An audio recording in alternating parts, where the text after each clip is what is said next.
कौन से रंग ट्रेंड में है? बिल्कुल नहीं। ओह वाह, मेरे पास बहुत ज्यादा कपड़ा है। और ये पिंक कैसा रहेगा? ओह वाह, हाँ ये ठीक है। चलो जल्दी से मेरा बेड ठीक करो।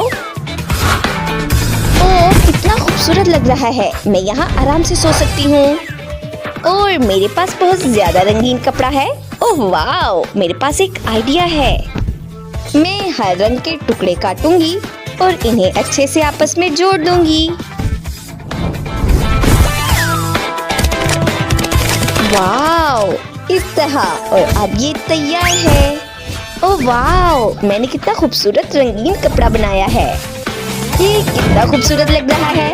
ओह दोस्तों, क्या तुम मेरी भी दीवार सजा सकते हो? ओह हमें नहीं पता, लेकिन चलो कोई बात नहीं। यहाँ एक कार्डबोर्ड का एक बो लगा देते हैं।